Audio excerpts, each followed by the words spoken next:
안녕하세요. 반갑습니다.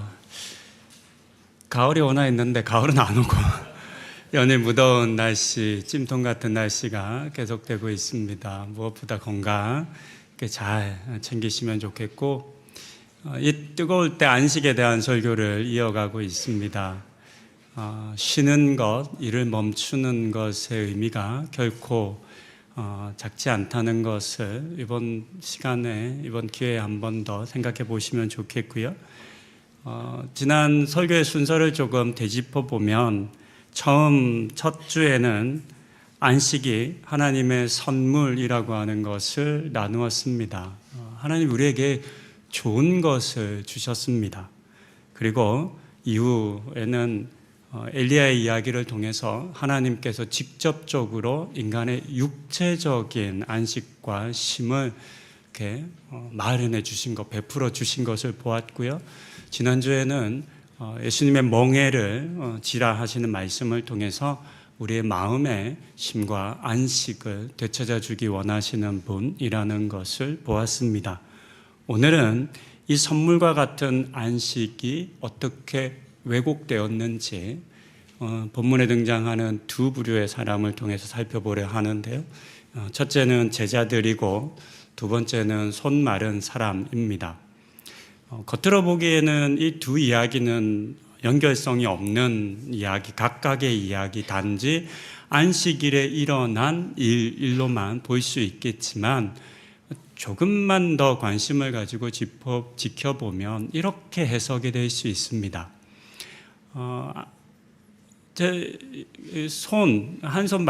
한쪽 손 마른 사람은 장애를 가진 사람을 일컫는데요. 태어나면서부터 장애가 있을 수도 있고 또는 후천적으로 일을 하다가 장애가 있을 수도 있죠. 이스라엘 사회에서 이처럼 장애를 가진 사람은 살아가기가 매우 어렵습니다. 왜냐하면 대부분 육체적 장애는 죄의 결과이고 하나님의 진노와 저주의 결과로 받아들였기 때문입니다. 그렇게 되면 유대 공동체에서 보호를 받지 못하게 되고 도움을 얻지 못하게 되는 거죠. 그리고 한 손이 마른 사람이 건강한 다른 남성들과 경쟁하며 안정적인 경제적 생활을 누리기는 굉장히 어려웠을 겁니다. 그만큼 그의 삶은 위기의 상황이라고 할 수 있습니다.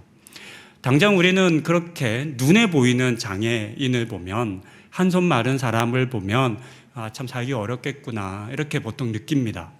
하지만 앞서 등장하는 이 제자들의 모습을 보면 겉으로는 손발이 다 있지만 그러나 이들이 율법이라고 하는 이 규정에 의해서 사실 손발이 묶이고 마른 사람이었다라는 것을 우리는 발견할 수 있어야 합니다. 예수님이 아니었다면 당시 누가 밀밭 사이를 지나면서 일하는 이런 거침없는 파격적인 행동을 할 수 있었겠습니까? 그러니까 이 제자들은 예수님과 함께 있었기 때문에 밀밭 사이를 지날 수 있었고, 심지어 예수님께서 이들은 무죄하다라고 오늘 본문에서 선언해 주셨는데요. 그 같은 행위가 죄가 없다라는 것에 대해서 인정받을 수 있었습니다. 만약 예수님이 없었다면, 예수님이 없는 사람이라면 그렇게 인정받지 못했겠죠. 유대 사회에서 죄인으로 규정되었을 것이고, 그리고 손발이 묶인 채, 마른 채 고통의 삶을 살아가야만 했을 겁니다.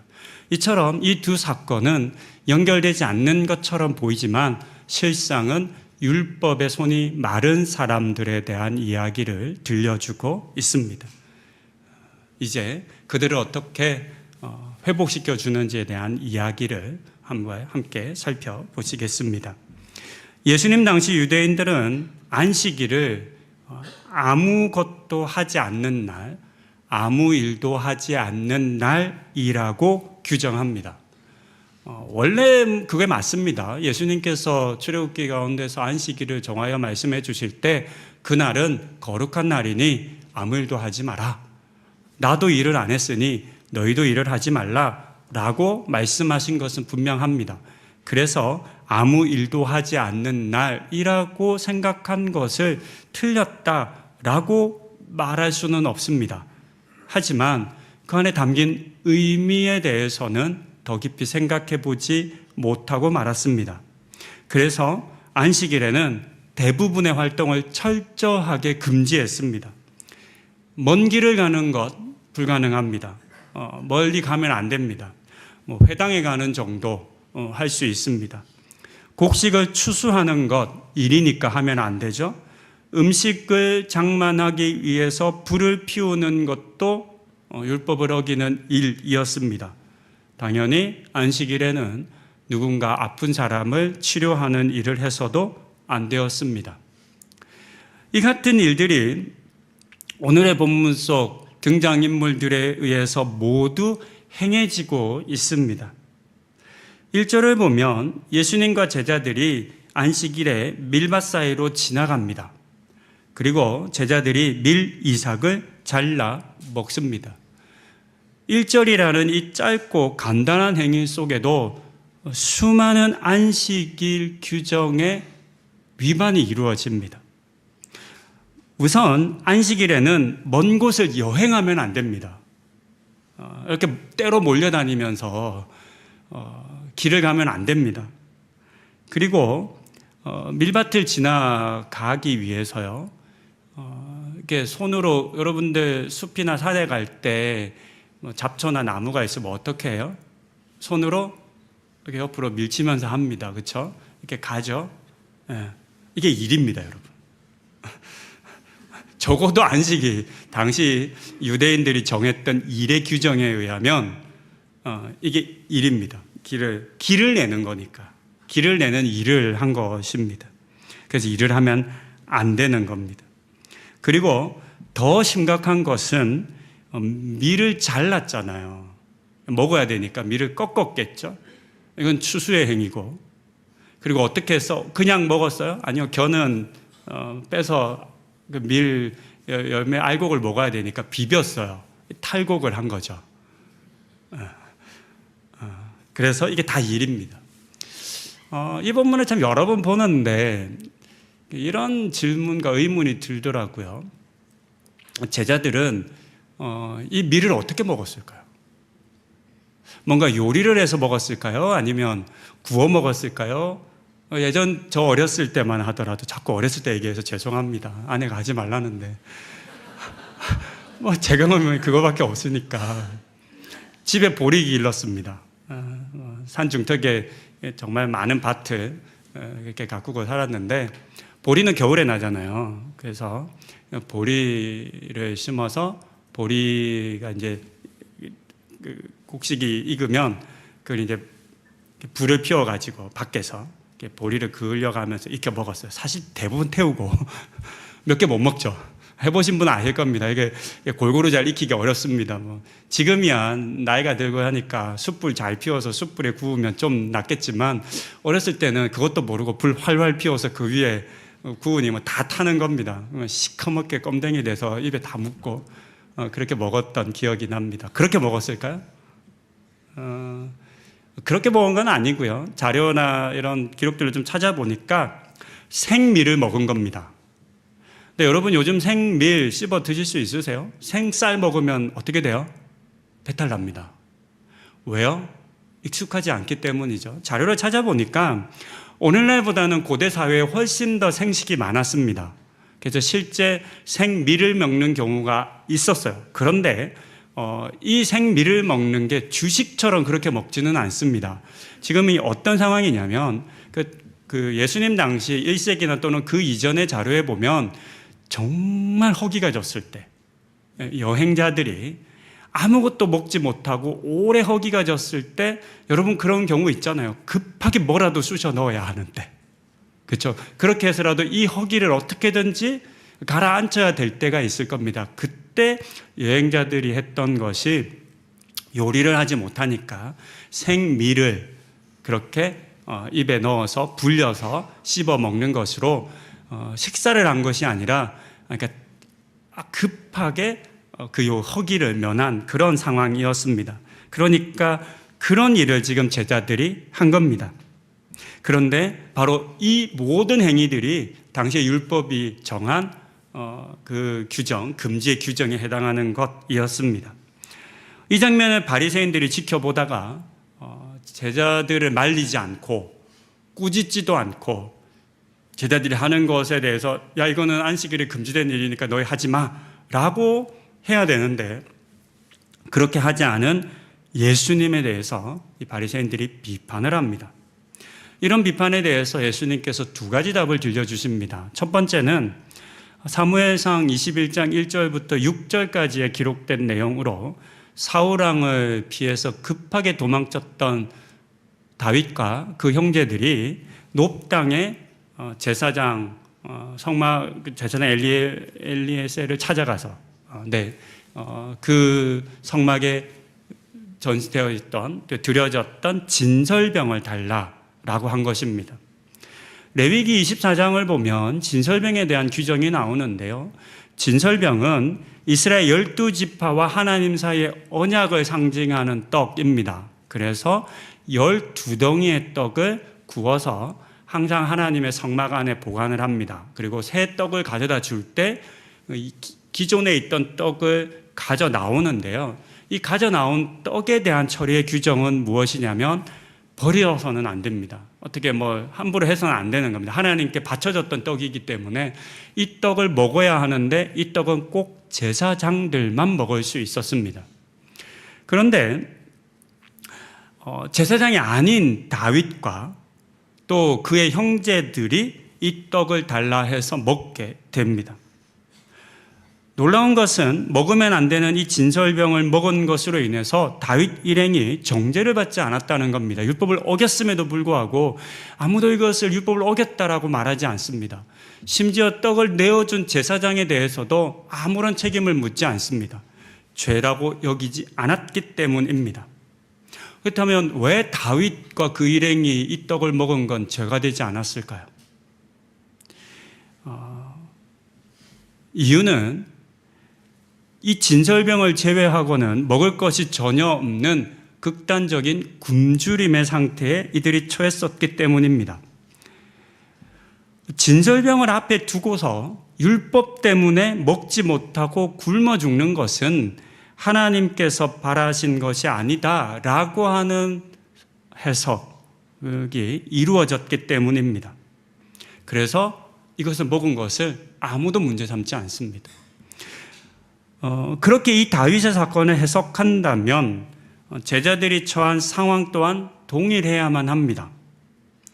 동일해야 너희도 어쩔 수 없었구나 라고 하는 이해와 인정을 받을 수 있는 것이겠죠. 그렇다면 제자들은 그만큼 굶주려 있었던 것일까요? 정말 그랬던 것일까요? 이것은 예수님과 제자들의 전도의 그 마을을 다니면서 전도하셨던 그 모습을 한번 살펴보아야 합니다. 유대인들은 안식일에는 집 안으로 손님을 들이지 않았습니다. 왜냐하면 앞서 말씀드린 것처럼 이 모든 일들이 일이기 때문입니다. 손님을 들이면 그들을 접대해야 하는데 이 접대하는 모든 행위들이 일이 되지 않습니까? 그러니까 이것은 불가능한 일이었습니다. 심지어 안식일 규정에는 집 밖으로 나가지 말라라는 규정이 있어요. 집 밖으로 얼마 이상 가면 안 된다. 그래서 여행을 하면 안 되는 거죠. 안식일에 할 수 있는 건 회당 가는 일 정도밖에 못 합니다. 그러니까 남의 집에 가지도 않았습니다. 그런데 예수님과 제자들의 사역의 방식은 이 마을 저 마을을 돌아다니는 방식인 거죠. 그래서 그곳의 사람들, 마을 사람들로부터 접대를 받는 것으로 생활해 왔습니다. 타인의 도움에 의지하는 삶을 살아왔던 거죠. 심지어 예수님께서 제자들을 파송하는 모습을 보면 주머니나 전대를 차지 말라고 했어요. 또 제자들이 떡을 챙기지 않은 것에 대해서 염려하니까 예수님께서 떡 챙기는 그딴 고민하지 마. 내가 너희에게 2번에 걸쳐서 오병이어와 사건, 그 떡을 주고 하는 사건을 너희가 경험했음에도 불구하고 그렇게 염려하고 걱정해? 그렇게 하지 않아도 돼. 내가 생명의 떡이야. 이렇게 말씀하시지 않으셨습니까? 그러니까 제자들이 주머니에 떡을 가진 상태가 아닌 거죠. 떡을 가졌다면 그 떡을 먹었겠죠. 그러니까 아무것도 없는 상태에서 누군가 자신들을 집으로 초대하고 그렇게 영접해 주어야만 먹고 쉬고 또 여유를 누릴 수 있었습니다. 그렇기 때문에 안식일에는 낯선 마을에서 누군가의 도움을 받을 수 없었던 겁니다. 안식일이 되자 먹을 데가 없어요. 왜냐하면 다 문을 닫거든요. 일을 하면 안 되는 사회니까.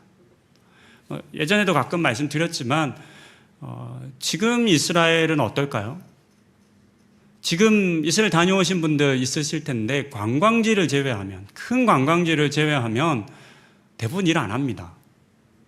벌써 저도 너무 오래전에 갔다 와서 많이 바뀌긴 했겠지만 98년도에 가서 6개월 살면서 키부츠에서 일했어요. 설거지 했어요. 6개월 동안.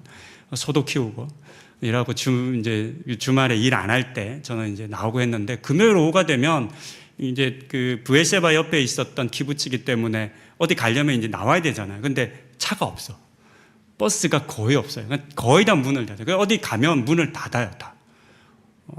마을 주민들은 아예 다니지도 않고, 그나마 이제 국제적인 관광지이기 때문에 관광객들을 위해서 영업하는 곳 정도만 문을 여는 거죠. 요즘은 많이 달라졌을 수는 있습니다. 근데 요즘은 이제 가지를 못하네요.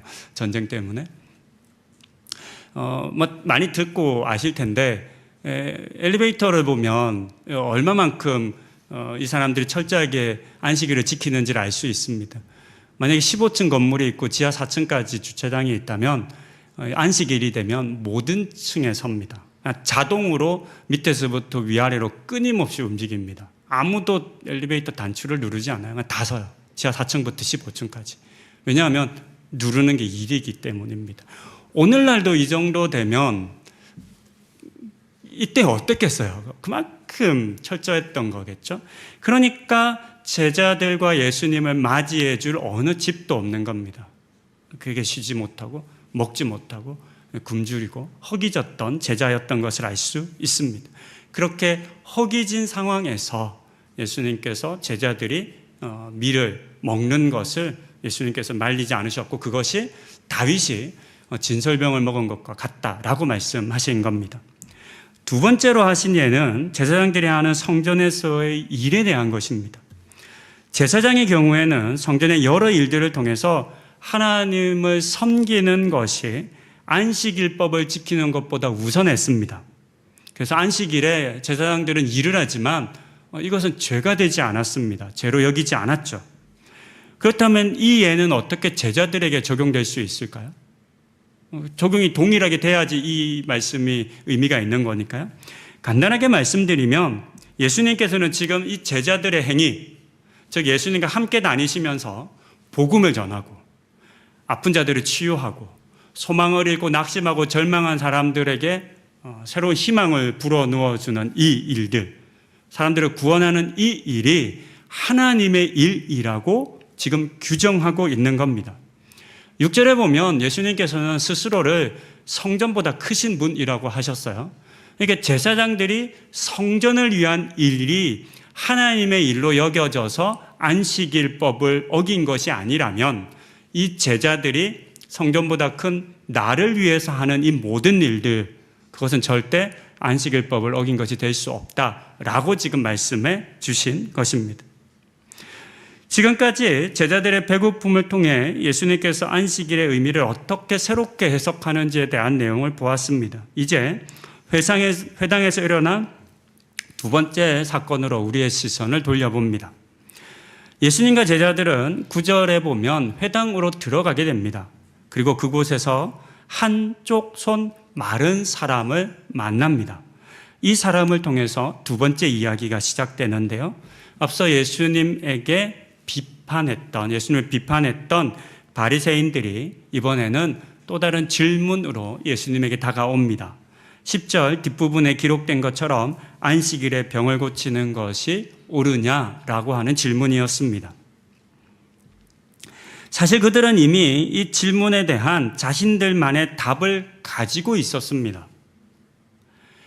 당시 사회에서 이 안식일의 병자를 치유해 줄 수 있는 가능성은 있었습니다. 그게 허락된 경우가 있었습니다. 그건 어떤 경우냐면 생명이 위급한 경우입니다.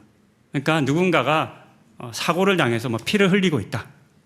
급하게 그 응급 처치를 해야만 살 수 있다라고 라고 하는 경우라면 그렇게 하는 것을 율법을 어기는 일이 아니다라고 유대인들도 알았어요. 그렇게 여겼어요. 하지만 그렇게 위급한 상황이 아니라면 병을 고쳐주어서는 안 된다. 그렇게 위급하지 않은 병자를 안식일에 고쳐주는 것은 안식일법을 어기는 거다. 그러니까 옳은 일이 아니다라고 생각했던 겁니다. 그러니까 이 사람들이 지금 말하고 싶은 건 이 한쪽 손 마른 사람은 위급한 상황이에요, 아니에요? 위급하지 않은 거죠. 학자들에 따라서 약간의 의견이 갈리긴 하지만 이 한쪽 손 마른 사람이 날 때부터 장애를 가지고 태어난 사람이다 라고 보기도 하고, 후천적으로 일을 하다가 한쪽 손이 이렇게 장애를 가진 사람이다 라고 보기도 합니다. 어찌되었건 이 사람은 오늘 다친 것도 아니고 이 손을 당장 고치지 않는다 그래서 죽는 것도 아니니까 급한 환자는 아니라는 거죠. 그래서 이 한쪽 손 마른 사람의 손을 고쳐주는 건 안식일법 위반이다, 옳은 일이 아니다 라고 하는 것을 그들은 이미 답으로 가지고 있었습니다. 그런 바리새인들을 향해서 예수님께서는 11절에서 구덩이에 빠진 한 마리의 양에 대한 말씀으로 대답하십니다. 당시 유대인들은 안식일이라 할지라도 가축들이 위험에 처하면 구했습니다. 더군다나 오늘의 본문에 기록된 것처럼 한 마리밖에 없는 그 사람들에게 그 양은 모든 재산가치 중에 1호이겠죠. 그러니까 그 양을 내버려둘 유대인들은 없었습니다. 유대인들이 구덩이에 빠진 양을 안식일에 구한 이유는 양의 생명을 사랑했기 때문일 수도 있겠죠. 당장 구하지 않으면 마찬가지로 생명을 잃을 동물들, 가축들도 있었을 겁니다. 하지만 실제 그들은 그 구덩이에 빠진다고 해서 하루아침에 죽지 않을 수도 있거든요. 그러나 양들과 가축들에게 있어서는 그들을 그렇게 내버려 두지 않았어요. 내일 구해도 되는데 바로 구합니다. 왜 그랬을까요? 하루 동안 놔뒀다가 양이 죽을 것 같으면 구해야 되는데 안 죽을 거가 명확해요. 그런데도 구해요. 왜 구했을까요? 놔뒀다가 도둑이 훔쳐가면 어떡해요? 놔뒀다가 맹수들이 와서, 그러니까 구덩이에 갇힌 양은 맹수의 밥이죠. 그러니까 이 양의 생명보다 뭐가 더 중요하냐면 이 경제적 가치가 더 중요한 거예요. 이걸 잃거나 빼앗기게 되면 자기가 감당해야 하는 대가가 너무 크다는 거죠. 그래서 양을 못 놔두는 거예요, 가축들을. 그래서 당장 위급한 상황이 아님에도 불구하고 가축들은 구하는 겁니다. 그 이야기를 지금 들려주시는 거죠. 그런 그들의 마음을 아신 예수님께서 사람이 양보다 얼마나 더 귀하냐라고 물으시죠. 유대인들은 말은 이렇게 할 수 있어요. 아니, 당연히 사람이 더 귀하죠 라고 말은 할 수 있지만 실제는 그렇게 생각하지 않았어요. 나와 상관없는 저 사람이 죽는 거 아무 상관이 없어요. 그 사람이 고통받는 거 아무 상관없어요. 내 재산인 가축이 더 중요했던 겁니다. 그런 유대인들과 달리 예수님께서는 그 병자들, 그 환자들, 당장 오늘 죽지는 않지만 그러나 그들이 처한 사회적 상황과 환경과 여건 속에 사실 그들은 죽은 것과 마찬가지다라고 하는 사실을 아셨던 거죠. 그래서 그들을 구원해 주십니다. 그래서 치료해 주시는 것이고 그렇게 그 병자를 치료해 주는 것이 옳다라고 말씀하십니다. 여기까지 우리는 본문 속 사건을 간단히 살펴보았는데요. 지난주 설교에서 나눈 것처럼 예수님 당시의 유대 지역은 잦은 소요 사태와 무장봉기 등으로 극심한 혼란을 겪고 있었습니다. 당장 먹고 사는 것조차 어려운 사람들이 너무 많았죠. 그들에게는 안식일이라고 해서 특별한 날일 수가 없었습니다. 안식일이라 할지라도 먹고 살기 위해서는 나와서 추수를 해야만 했고 미리 먹을 것을 해놓고 일 안 하고 안식일법 지키며 살 수 있는 그런 삶의 상황과 여건 가지지 못했습니다. 그렇기 때문에 본문에서 예수님께서 우리에게 전하고 있는 이 안식에 대한 의미와 개념은 단순히 안식일에 밀을 먹어도 되냐 안 되냐, 병자를 치유하면 되냐 안 되냐를 라고 하는 이분법적인 구분으로부터 우리의 눈을 확장시켜 갑니다. 예수님께서는 이 사건을 통해서 고되고 팍팍한 삶을 살아가는 이스라엘 백성, 이스라엘의 민초들, 힘없고 나약한 사람들을 지금 대변하고 있습니다. 먹고 살기도 힘든데 안식일법도 지키지 못하는 죄인이라고 비난받던 사람들을 대신하여 그들의 행위가 안식일법을 위반하는 것이 아니다라고 하는 말씀을 해주시고 있습니다. 안식의 주인이신 예수님께서 내가 너희의 고통과 아픔을 이해한다, 알고 있다, 괜찮다, 그렇게 하는 것이 너희가 안식일법을 위반하는 것이 아니다라고 하는 말씀을 하시고 있는 거죠. 우리는 본문의 이 사건, 두 사건을 통해서 안식일법을 어긴다 할지라도 해야만 하는 더 중요한 일이 있다라고 하는 것을 배울 수 있습니다. 본문에서는 배고픈 자에게는 먹을 것을 주는 일이고 병자에게는 그것을 낫게 하는 일이겠죠. 그러나 이것은 더 많은 모습으로 우리 가운데 드러날 수 있을 겁니다. 여러 방식일 텐데요. 이런 방식이겠죠. 만약에 이제 우리 중에 여러분 중에 그 사업하시는 분들, 영업하시는 분들, 자영업하시는 분들이라면 어떤 분들에게 있어서는 주일날 유대인들의 안식일은 아니겠지만 그 신앙과 믿음에 나는 주일에 문 안 열래 라고 결정할 수 있잖아요. 하나님의 일이니까 온전히 안식하겠다 라고 해서 그것을 지키고 문을 열지 않는 것이 나의 안식일 수 있을 겁니다. 하지만 또 다른 상황과 여건을 가진 자영업자들이 있죠. 주말에 일을 해야만 하는 자영업자들이 있습니다. 예를 든다면 본인 혼자 무엇인가를 결정하지 못하는 프랜차이즈에 속한 분들이거나 또는 진짜 주말 아니면 손님이 없는 그런 특수한 직업을 가지신 분들이라면 우리가 그들을 향해서 아니 믿음도 없이 어떻게 주일날 문을 열 수 있어요? 라고 말할 수 없는 거죠. 사실 이런 논쟁은 꽤 오랫동안 있어 왔습니다. 여러분들 젊으셨을 때, 그렇죠? 옛날에 한 20, 30년 전에 주일날 문 여는 분들에 대해서 여러분 어떻게 생각하셨어요? 교회에서 어떻게 이야기했죠? 정말 원색적인 비난을 참 많이 했던 기억이 납니다.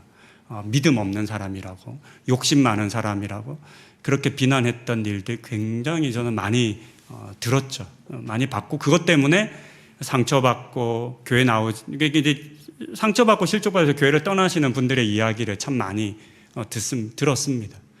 그러니까 이제 표면적으로 해석하는 거죠. 안식일에 일하면 안 된다. 이걸 이제 문자적으로 지켜야 한다고 하는 거죠. 그러나 우리가 살아가는 사회의 구조와 삶이 많이 다릅니다. 그러니까 어떤 사람들은 이 주일에 하나님의 날에 문을 열지 않고 문을 닫고 쉬는 것이 안식일 수 있지만 또 다른 사람에게서는 그날 일을 하는 것이 안식일 수도 있어요. 그 가능성을 우리가 이제 열어야 한다는 거죠.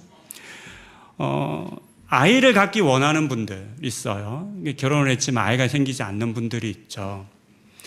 저는 그분들에게 이루어져야 진정한 안식은 무엇이냐면 아이를 갖는 것이라고 생각해요.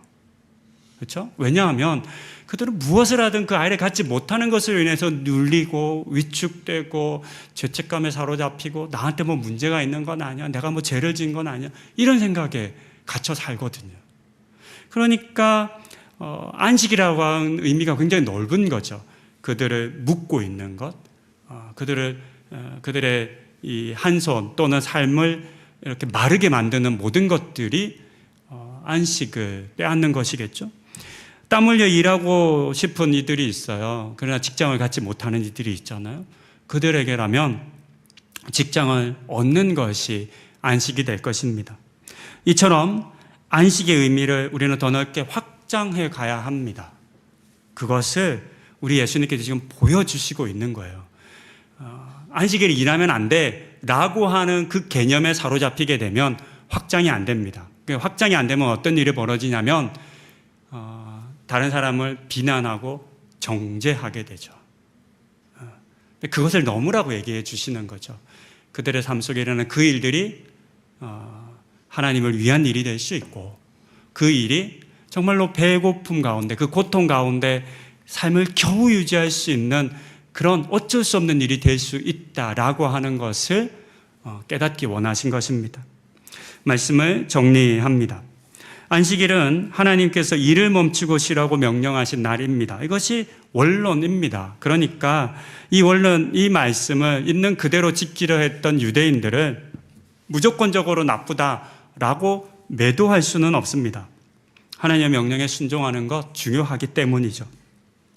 문제는 지친 사람들을 위한 하나님의 배려이고 은혜인 이 안식과 쉼에 대한 그 의미를 발견하지 못한 채, 그것을 놓친 채 이런저런 이유로 안식하지 못한 사람들, 안식에 처하지 못한 상황에 빠져 있는 사람들을 이해하지 못하는 것이겠습니다. 본문 속 제자들로 표현된 배고픈 사람들이었고, 한 손 마른 사람들로 표현된 지치고 병든 사람들이겠습니다. 이들에게 진정한 안식은 보신 것처럼 배고픈 것을 배부름으로 바꾼 것이고, 병을 회복시켜 준 것입니다. 그런 점에서 참된 안식은 단순히 7일째 일을 안 하는 것이 아니라 안식을 누리지 못하게 하는 그 모든 것들을 사라지게 하는 것, 그 안식을 누리지 못하는 것들을 제거해 주는 것이야말로 참된 안식이겠다라고 하는 것을 우리는 놓치지 않아야 하겠습니다. 하지만 안타깝게도 유대 종교 지도자들은 눈에 보이는 안식만을 추구합니다. 그러면서 안식일에 일을 하는 사람들, 심지어는 안식일에 병이 낫는 것조차도 율법을 어기는 행위라 비난하고 정죄했습니다. 이처럼 왜곡된 믿음이나 신념, 그리고 종교적 열심 등이 누군가의 손발을 마르게 할 수 있습니다. 마음을 마르게 할 수 있습니다. 예수님이 아니었다면 누가 제자들의 손을 풀어줄 수 있었겠습니까? 그렇죠? 그 율법으로부터 벗어날 수 있게 해주셨겠습니까? 예수님이 아니었다면 누가 이 손 마른 사람의 병을 고쳐 주셨겠습니까? 겉으로 손발이 건강한 제자들이었지만 실상 그들은 앞서 말씀드린 것처럼 본문 속 한 손 마른 사람과 전혀 다를 바 없이 율법의 그 손발이 마른 사람들이었습니다. 예수님이 그들을 풀어주신 것처럼, 지난주 나눈 것처럼 예수님의 멍에를 져야지만 그 손발의 마름을 풀 수 있습니다. 예수님의 멍에가 세상의 율법보다 더 편하고 가볍다는 것을 우리는 오늘의 본문을 통해서도 확인할 수 있습니다.